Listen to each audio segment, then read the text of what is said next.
अस्सलाम वालेकुम गाइस। आज हम ठीक करेंगे एक 5 वोल्ट का मोटर।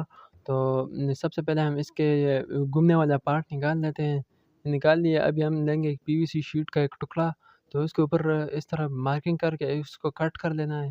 थोड़ा सा इसको फिनिशिंग दे देते हैं कि ये आरी से कट करते हैं तो ज़ाहिर सी बात है कुछ तो होगा। अभी इसके ऊपर फिक्स करते हैं तो ये मेरे ख्याल से फिक्स है। तो अभी हम इधर इसके दरमियान के अंदर होल करने के लिए इसके लिए मार्किंग कर देते हैं। ये मार्किंग करने के बाद हमें ये लाइन खींचकर बिल्कुल सेंटर में होल करना है। बिल्कुल सेंटर में इसको मार्किंग करके इसके बाद फिर हम लेंगे एक कैंची। वैसे तो आप ड्रिल मशीन भी ले सकते हैं, लेकिन हम आपके लिए ऐसे जुगाड़ लेकर आते हैं कि आप आसानी से इसको कर सकें घर पर। इसलिए हमने एट होम लिखा होता है। अभी ये इसके अंदर फिक्स आ रहा है। तो अभी हम चलते हैं इसके कनेक्शन की तरफ। तो हमें इसके हमें करना है एक मार्किंग। तो ये रहा मार्किंग, ये दूसरा मार्किंग। तो अभी हम कैंची गरम करके इसके अंदर होल कर देते हैं। वैसे तो इस तरह गोल गोल घुमा कर भी कर सकते हैं, लेकिन गरम करने से आसानी से होल हो जाते हैं। अभी हम लेंगे मेटल के 2 पीस लेने के बाद फिर हम इसको इस तरह कट करेंगे जिस तरह आपको वीडियो में नज़र आ रहा है।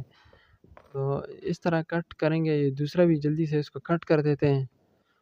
तो इसके बाद फिर इसको कुछ लेयर्स में जितना आपने कट किया हो तो बिल्कुल पतली पतली लेयर्स में आपने इसको डिवाइड कर देना है। ये आपको नज़र आ रहा है। तो अभी हम इसको लगाएंगे। तो पहला तो इस तरह लग जाएगा। हाँ, बिल्कुल सीधा लगाना है। तो अब ये दूसरा भी इस तरह लगा लेंगे, लेकिन ये आपस में ज़्यादा वो ना हो, टच ना हो।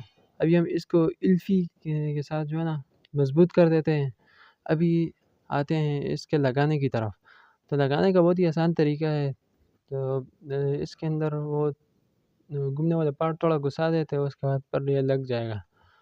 तो अभी ये इल्फी से इसको थोड़ा मजबूत अभी कर लेंगे देते हैं। एक 3.7 वोल्ट की बैटरी, तो उसको पीछे लगाएंगे, चेक करेंगे किस तरह काम कर रहा है। क्या ज़बरदस्त काम कर रहा है यार, शानदार। अगर आपने अभी तक हमारा इस चैनल को सब्सक्राइब नहीं किया, जल्दी सब्सक्राइब कर दें और वीडियो को भी लाइक शेयर ज़रूर कर दें। अल्लाह हाफिज़।